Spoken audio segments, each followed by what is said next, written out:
के बारे में लिखा GN रामचंद्रन। थोड़ा सा 2-4 लाइन समझ लीजिए क्या है, समझ में आया? इसमें से आपको सबने इसमें उनका डेट ऑफ बर्थ दिया है, कब डाई किए थे, सब लिखा, सब नहीं पढ़ना है। जो चीज़ ध्यान रखनी है वो समझ लीजिए।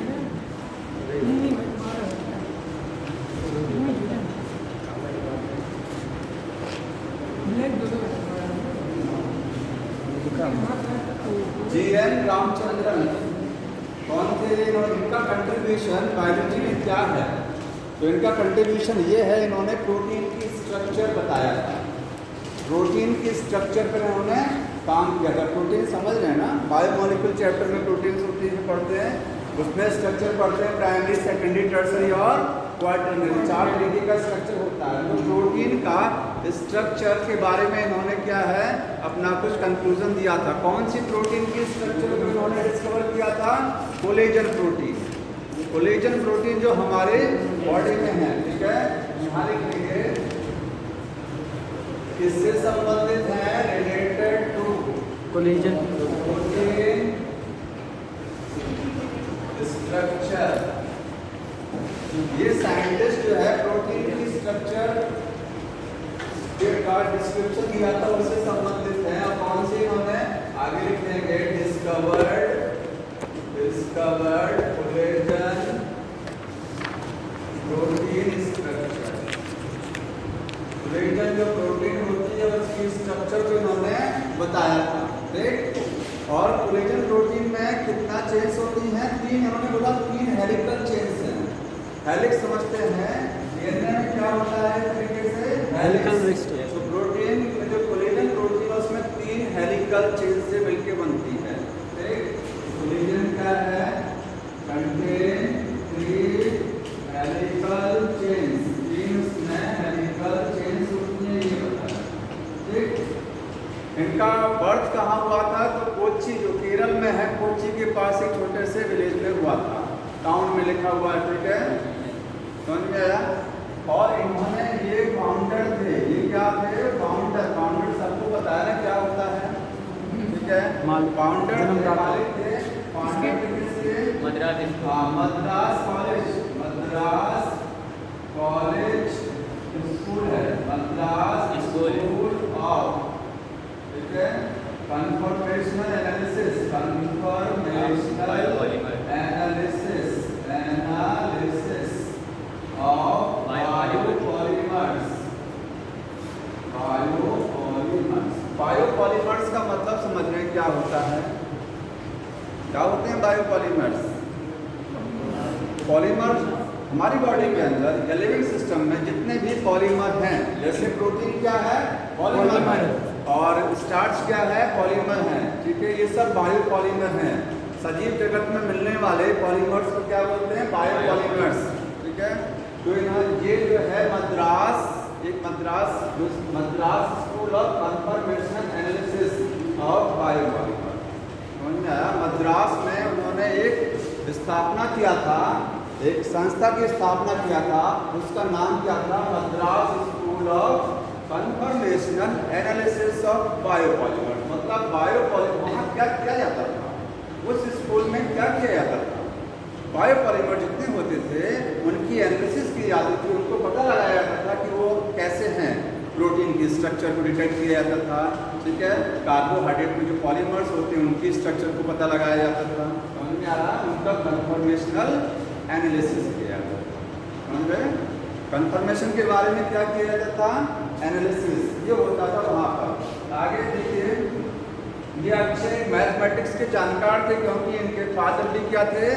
वहाँ मद्रास कॉलेज में क्या थे? प्रोफेसर थे, किसके? मैथमेटिक्स के, ठीक है। तो इनको मैथमेटिक्स की अच्छी जानकारी थी, उन्होंने BSc ऑनर्स फिजिक्स में किया था, समझ रहे हैं ना?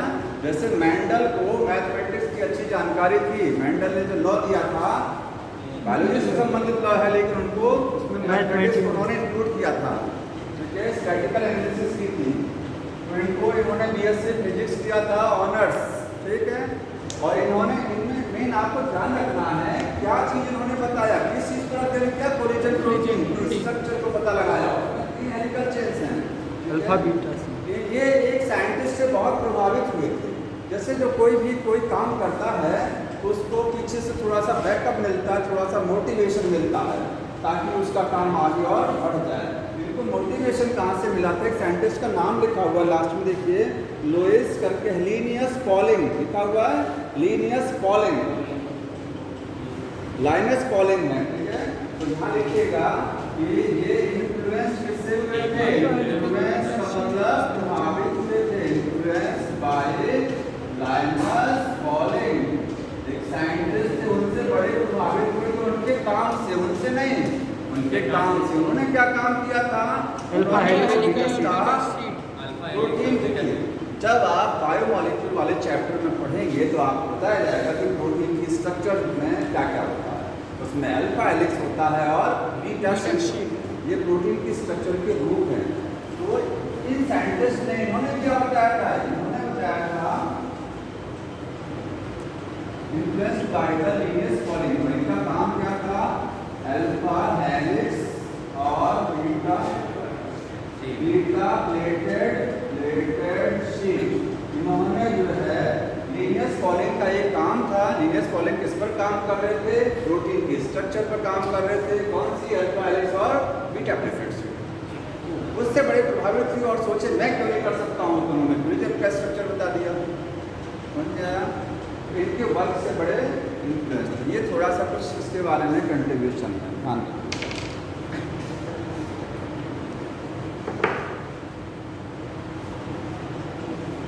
इनका पब्लिकेशन फाउंडर थे Madras school of conformational analysis के। यहाँ एक चीज़ और लिखा हुआ, ध्यान रखिएगा इसमें। इनकी जो डिस्कवरी थी, क्या डिस्कवर किया था? Triple helix of the collision. Triple helix of collision, यानी यहाँ लिखा है कोलिजन प्रोटीन का ट्रिपल हेलिक्स। इसको पूरा लिखिए, ये सही है।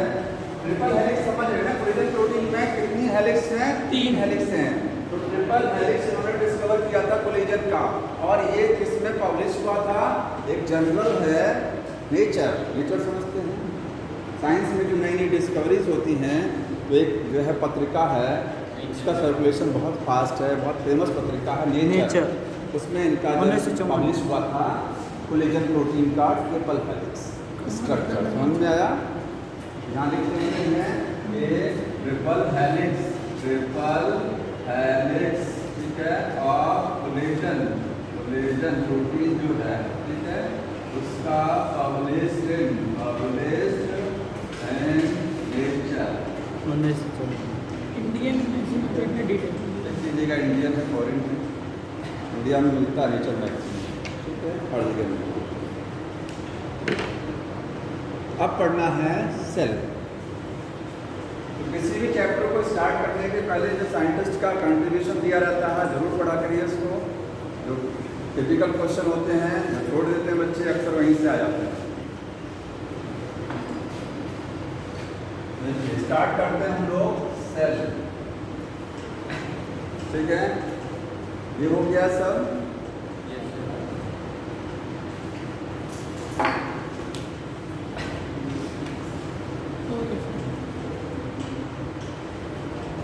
हटा दे।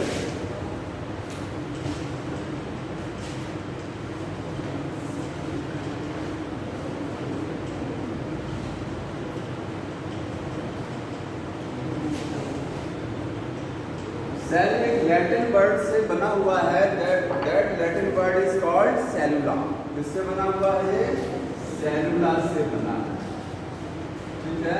सेलुला, इसका मीनिंग क्या होता है? Close compartment.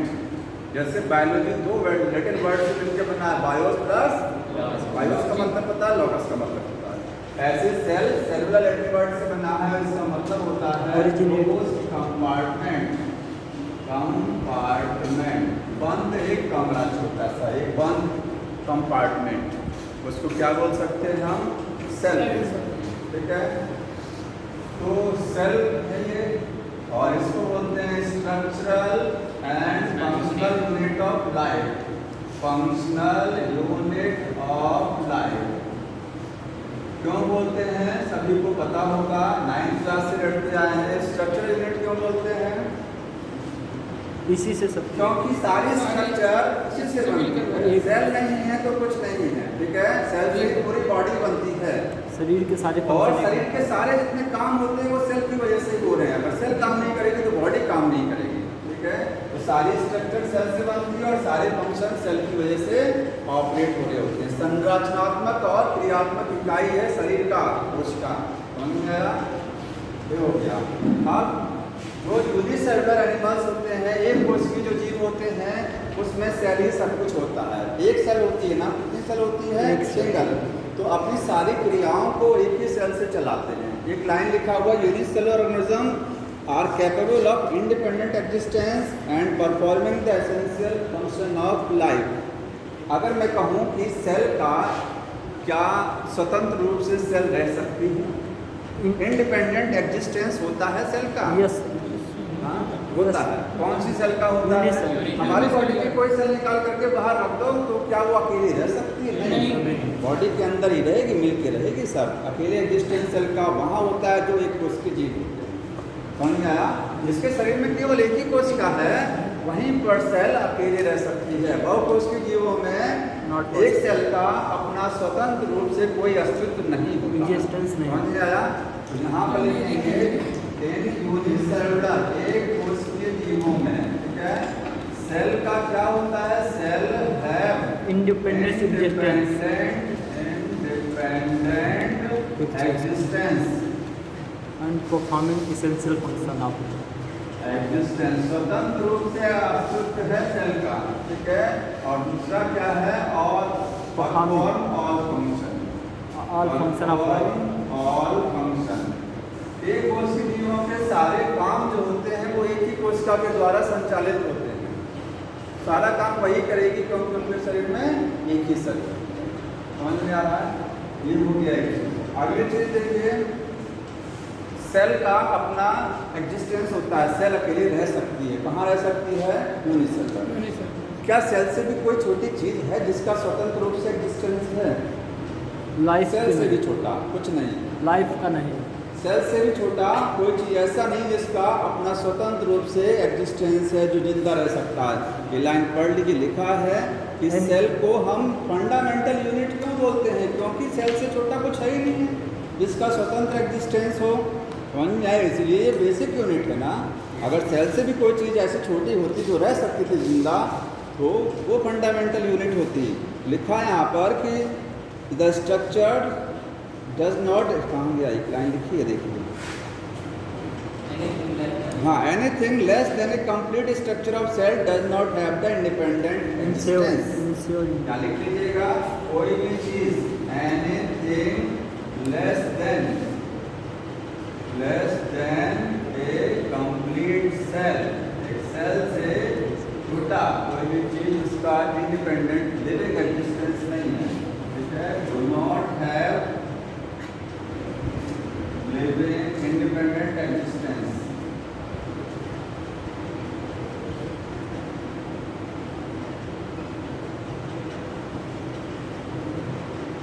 लेकिन सेल से छोटी कुछ चीजें तो होती हैं, जैसे वायरस है और प्रियॉन्स है और वायरॉइड्स होते हैं, बट वो जिंदा नहीं है, लिविंग नहीं है। इसलिए वर्ड जोड़ा गया है लिविंग। समझ में आया? लिविंग एग्जिस्टेंस नहीं है सेल से छोटा कोई चीज। सेल को किसने डिस्कवर किया था? रॉबर्ट हुक ने। सबको पता है रॉबर्ट हुक ने न्यूक्लियस किसने डिस्कवर किया था? रॉबर्ट ब्राउन ने। और रॉबर्ट हुक ने सेल को जब डिस्कवर किया था तो कौन सा पार्ट लिया था? कहाँ से सेल को लाए थे? डेड सेल थी, निर्जीव कोशिका। कॉर्क जो होता है पौधा में, जो कॉर्क मैंने पढ़ा चुका है, कॉर्क के एंजियम से क्या बनता है? कॉर्क। तो कॉर्क का एक थिन सेक्शन माइक्रोस्कोप सूक्ष्मदर्शी में देखा था। तो आप इतना नोट कर लीजिएगा कि रॉबर्ट हुक ने क्या देखा? Dead cell. डेड सेल देखा था। डेड सेल देखा था 1665 में फर्स्ट। 1665 में फर्स्ट। सबसे पहले लिविंग सेल को किसने देखा? एंटोनी वॉन लीवेनहॉक ने देखा, ठीक है। वो लिविंग सेल क्या थी? वो लिविंग सेल पॉन्ड वाटर में क्या थे? माइक्रोब्स थे, बैक्टीरिया के छोटे छोटे जो पॉन्ड वाटर में थे। समझ में आया? और एंटोनी वॉन लीवेनहॉक ने सेल्फ डिजाइन माइक्रोस्कोप के द्वारा उनको देखा था। स्वयं अपने design father of the microscopy हैं, कौन आया? माइक्रोस्कोप में सबसे पहले उन्होंने डिस्कवर किया था।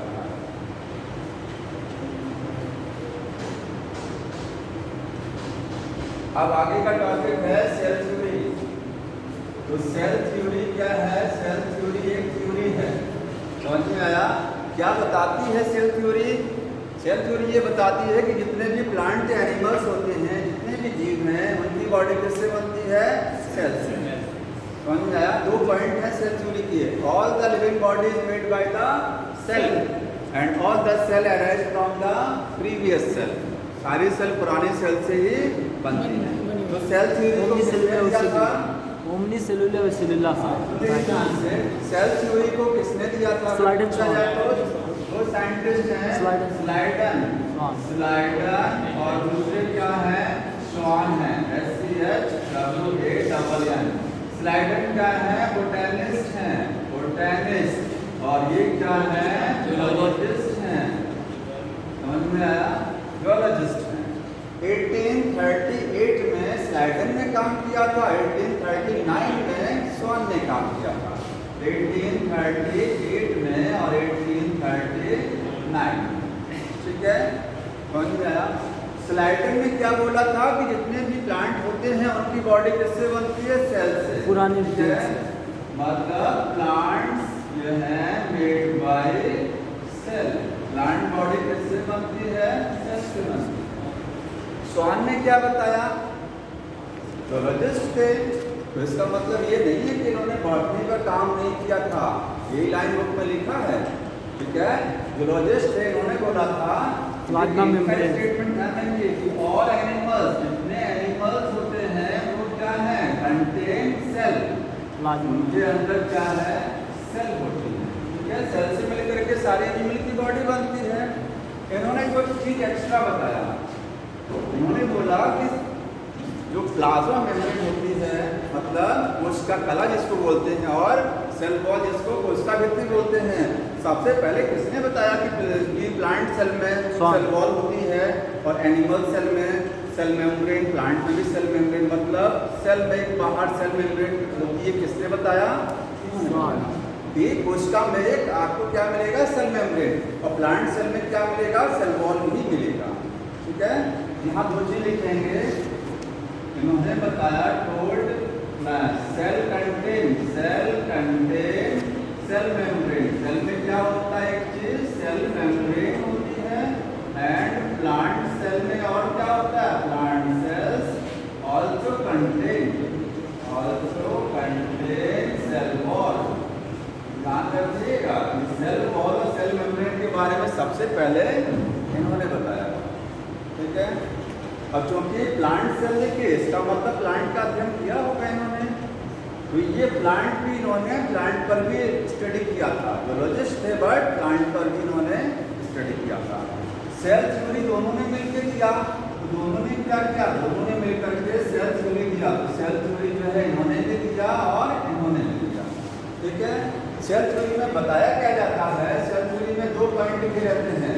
ऑल एनिमल्स, जितने एनिमल्स हैं, चाहे वो प्लांट है चाहे एनिमल है, मेड फॉर एनिमल्स नहीं, ऑल ऑर्गेनिज्म, जितने ऑर्गेनिज्म हैं, चाहे प्लांट या एनिमल, मेड बाय सेल, वो सेल से बनते हैं, ठीक है? वो सब किससे बने होते हैं? सेल और प्रोडक्ट ऑफ सेल। सेल के साथ साथ एंड प्रोडक्ट ऑफ सेल्स। अब यही समझना है जो बुक में लाइन लिखा गया है कि प्रोडक्ट ऑफ सेल का मतलब क्या है। बताएगा प्रोडक्ट ऑफ सेल, ठीक है? सबको पता है कि बॉडी सेल से बनती है, सेल के अलावा भी कुछ होता है बॉडी में, प्रोडक्ट ऑफ सेल होता है। ये क्या है? सेल से मिलकर। हाँ बताइए। नहीं वो नहीं, वो अलग चीज़ है। वो तो cell arise from pre existing cell है, वो नहीं है। प्रोडक्ट ऑफ सेल का मतलब क्या है? हमारी बॉडी में सेल होती है, सेल के अलावा क्या होता है? तो आप बोलेंगे सेल क्या बनाती हैं? और बोलेंगे प्रोटीन बनाती है। प्रोटीन सिंथेसिस होती है सेल में? नहीं होती है। सेल में प्रोटीन बनती है ना। हमारी बॉडी में जितनी प्रोटीन है कहाँ से आएगा? तो हम बाहर से लिए, प्लांट खाए, एनिमल खाए, मीट खाए, आया बाहर से या तो खुद बनाई बॉडी। RER बनाता है, RER। बॉडी में कार्बोहाइड्रेट होते हैं, कार्बोहाइड्रेट बाहर से भी लेते हैं, बॉडी भी बनाते हैं। क्योंकि आपने सेल में पढ़ेंगे एंडोप्लाज्मिक रेटिकुलम, RER। उसमें पढ़ेंगे स्मूथ वाला क्या करता है, वो कार्बोहाइड्रेट और लिपिड की सिंथेसिस करता है। RER तो प्रोटीन देता है। तो बॉडी के अंदर हमारे सेल जो जो कुछ बनाते हैं वो सब प्रोडक्ट ऑफ सेल है, ठीक। तो प्रोडक्ट ऑफ सेल का मतलब होता है सेल क्या बनाती है, ठीक है। हाँ, नहीं तो समझ रहे हैं ना, प्रोटीन बनाती है। एग्जाम्पल लिख दे रहा हूँ, एग्जाम्पल है प्रोटीन हो गया और कार्बोहाइड्रेट हो गया, लिपिड हो गया, ठीक है, लिपिड फैट हो गया, ये सारी चीजें। लिपिड सर ये CR बनाता है, हाँ, प्रोटीन RER बनाता है। प्रोडक्ट ऑफ सेल का मतलब ये, तो हमारी बॉडी दो चीजों से बनती है, सेल और उसका प्रोडक्ट। लेकिन इनका एक ड्रॉबैक है, इस थ्योरी का क्या है ड्रॉबैक, ये है कि इन्होंने ये बताया कि नया सेल कैसे बनता है,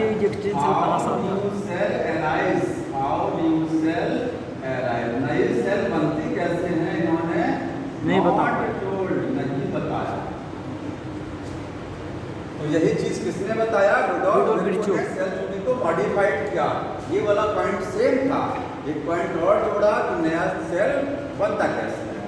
तो ये लिखेंगे modified cell theory, modified cell theory. Hindi में सेल थ्योरी को कोशिका सिद्धांत बोलते हैं, Rudolf Virchow. Modified cell theory किस सन में दिया गया था, 1855 में, 1855, 55, ठीक है, इसमें दिया था। रुडोल्फ पहला विर्चो। पॉइंट क्या था, सेम वही पुराना वाला कॉपी करेंगे। दूसरा पॉइंट, इन्होंने 2 पॉइंट थे थ्योरी। दूसरा पॉइंट क्या था, the cell arise from pre-existing cell, cell arise from pre-existing cell। नई सेल किससे बनती है, पुरानी सेल से बनती है, रिप्रोडक्शन प्रजनन के द्वारा। माइटोसिस, मियोसिस होती है, तब नई सेल पुरानी सेल से जनरेट होती है, कोशिका विभाजन जिसको आप कहते हैं। अब इसी में है question, how first cell arise, पहली सेल कैसे अराइज हुई होगी बताइए, ठीक है भाई, ठीक है। एक नया सेल पुराने सेल से बनता है, तो पुराना जो है वो पुराने से बना, तो पहला पुराना क्यों बना, फर्स्ट सेल कैसे बनी होगी, किसी को बताया हाउ फर्स्ट सेल अराइज। समुद्र में जीवन का शुरुआत है। जीवन की जब इवोल्यूशन में पढ़ते हैं ना, कि पहली सेल कैसे बनी, नॉन लिविंग मैटर, निर्जीव चीज़ों से। क्योंकि सन से जब अर्थ अलग हुई थी तो एक हॉट स्फीयर के फॉर्म में अलग हुई थी, उसमें गैसेस थी, ठीक है, टेम्परेचर इतना हाई था, सारी गैसेज एटॉमिक स्टेट में थी। धीरे धीरे कूल्ड अर्थ होती चली गई, एटॉम से क्या बने, मॉलिक्यूल बने, मॉलिक्यूल कंबाइंड होकर के क्या, सॉरी, एटॉम से क्या बने, मॉलिक्यूल, उससे बना कंपाउंड। जब कंपाउंड बने तो उसके बाद में पता लगा धीरे धीरे सेल बनने लगी, फिर DNA RNA डेवलप हुआ। तो पहले cell non living, non living का सेंस इनऑर्गेनिक एलिमेंट्स, समझ में आया। तो cell arise from preexisting cell, आगे लिखेंगे बट फर्स्ट सेल, तो पहले सेल थी वो arise from non living matter, non living matter से। और ये नहीं बताया। और जब कोई चीज निर्जीव चीज से बनती है तो उसको बोलते हैं डी नोवो प्रोसेस। क्या बोलते हैं, डी नोवो, इसको बोलते हैं डी नोवो प्रोसेस। जब कोई चीज क्या है, एकदम नया बनता है। एक होता है पुरानी चीज से नया चीज बनना, एक होता है नया ऑटोमेटिक बन जाना निर्जीव चीजों से नया बन गया। फर्स्ट टाइम जो चीज उत्पत्ति होती है किसी चीज की, पहली बार उत्पत्ति, वो डी नोवो प्रोसेस होता है। ये हो गया सेल थ्योरी के बारे में। इसमें ही आपको ये ध्यान रखना है, ये जरूर ध्यान रखना है, ठीक है। ओनली सेलुलर लाइन दी थी। हाँ, इसी के लिए इन्होंने स्टेटमेंट दिया था कि cell arise from preexisting cell. इसके लिए पूरा स्टेटमेंट था सेलुला, ओमनी सेलुला, ओमने सेलुला ई सेलुला, ओमने सेलुला ई सेलुला। इसका है रुडोल्फ विर्चो का नॉन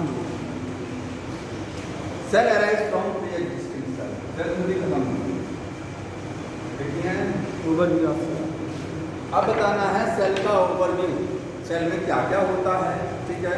तो सबको पता है सेल में क्या क्या चीज़ें होती हैं। हमको इसमें देखिए, जब आप पहला पैराग्राफ पढ़ेंगे 1-2 पेज, उसमें सीधे आपको प्रोकैरियोटिक और यूकैरियोटिक सेल के बारे में डिफरेंस बताया। अब यहाँ से पढ़ाना पड़ेगा। इस पैराग्राफ में पेज नंबर 126 में क्या बताया गया, प्रोकैरियोटिक और यूकैरियोटिक सेल में क्या अंतर होता है। ठीक है, ये मैं बात- वही सेम आपको बता रहा हूँ जो डिफरेंस है।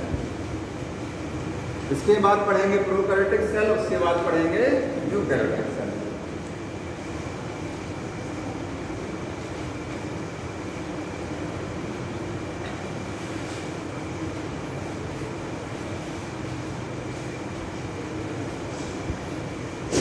करना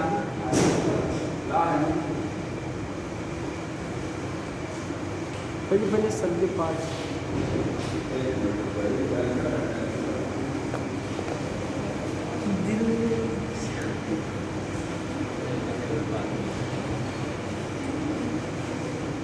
देखिए ओवरव्यू ऑफ सेल है। ठीक है,